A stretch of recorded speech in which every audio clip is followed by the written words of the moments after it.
Hey guys! So in the last couple of days since posting my original video on all the mazes in the Labyrinth event, there has been a few meta changes, and one of those was in Maze 2. So as you can see here, the skill tree actually changed. Previously we were going the bottom route, now we're going the middle, uh, and basically this run is focused around destroying obstacles. As you see, when you destroy obstacles, because of the middle skill tree, you now get random bears that appear. I think it's anywhere between 1 and 3 random bears that appear for every destroyed obstacle. And so a lot of this build is centered around that.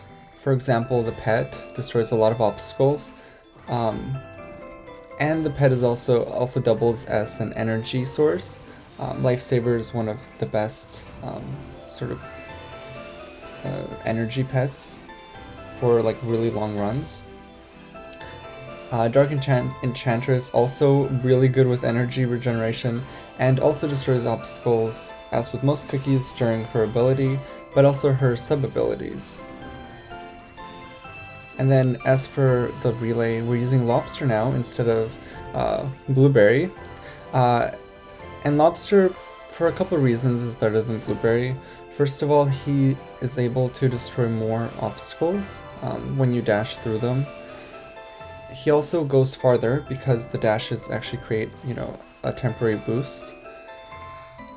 And also, you can stall better with him because, like, his last ability execution can actually delay when he dies. And I'll point that out when it gets there. Regarding the treasures, we're using the wave shell.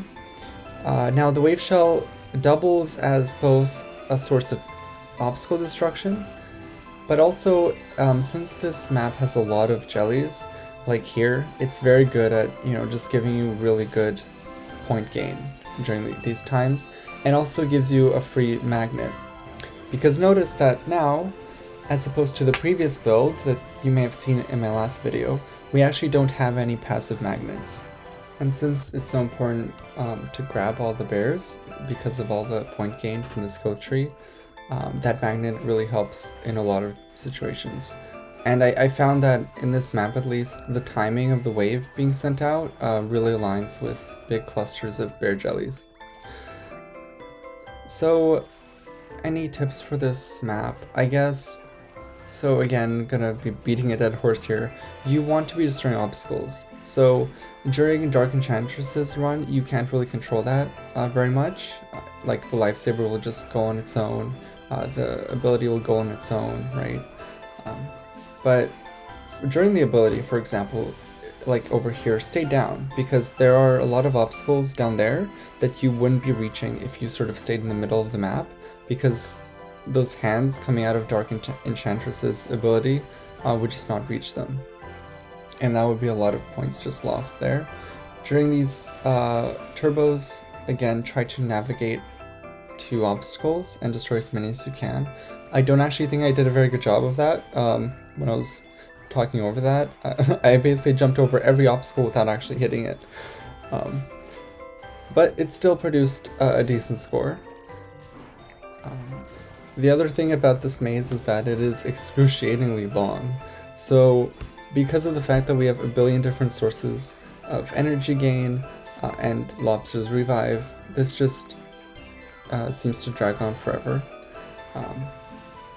But as far as at least Dark Enchantress's run go, it's pretty mindless, I'd say. Other than sort of having one eye on the obstacles, it's a pretty, you can sort of just go on automatic mode and just run through the Dark Enchantress and you'll be fine, just grabbing all the bears along the way.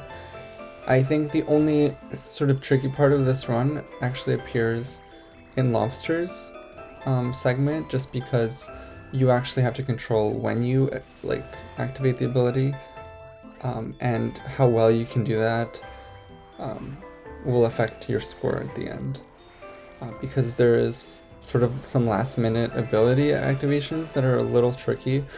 At least took me a few attempts to get them.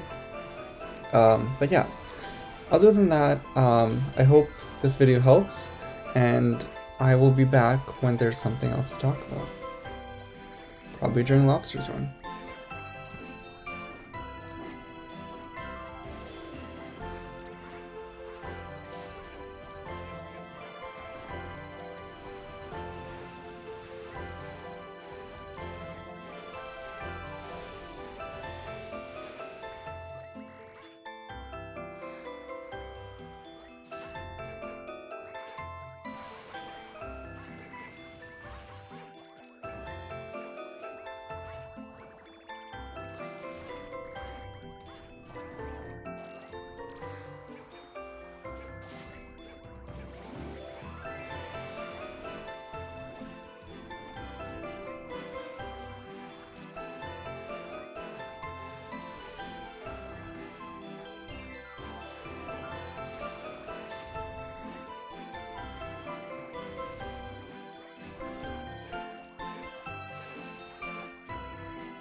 So now we're nearing the end of Dark Enchantress's run. You'll want to die right around here. And so now for Lobster. I actually missed this just now, but the very first step I'll say is whenever you see the wave being sent out by that first treasure, you want to activate one of Lobster's ability. This will basically make the wave travel farther in the screen than it would have otherwise, and it would sort of bubble up more of the jellies and give you more point boost. Like, I think I do this here, for example. I do it preemptively and then another time when the wave is near the end, and that just helps the wave capture more jellies. Another thing is, when using this last ability, if at all possible, you want to do that from the very highest spot in the map as possible, as sort of a general rule of thumb. Like back there, I did it on top of these green things because they're slightly elevated from the ground, and on average this will just help you travel farther. Yeah.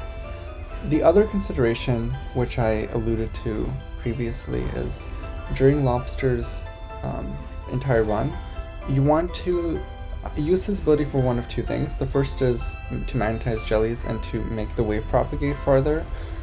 The second thing is to destroy obstacles. So whenever you see like a good number of obstacles, and for me that's usually like 3 or 4,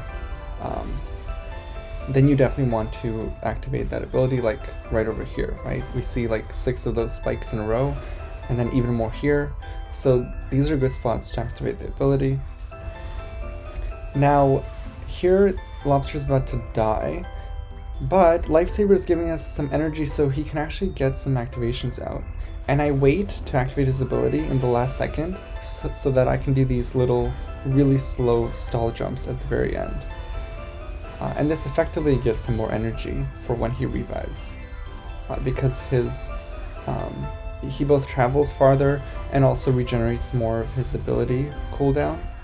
And speaking of the ability cooldown, you definitely do want to use all of the abilities before that blue bar on top of his head reaches the end, because if it reaches the end before you've activated all the abilities, all the parts of his abilities, then you're wasting time where a new set of abilities could have been cooling down. Now here's the difficult part. You think you're dead, but then Lifesaver gives you energy, and you can actually spam out 2 more abilities, and then do a little stall jump at the end.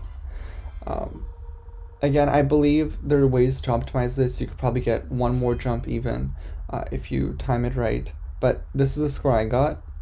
And I just wanted to say thank you for watching again. If you enjoyed this, consider subscribing, liking, that shenanigans. Actually, this is very exciting. Since that other Labyrinth video was made, I have gained about 80 subscribers, and we're now at over 100 subscribers. So, yay us.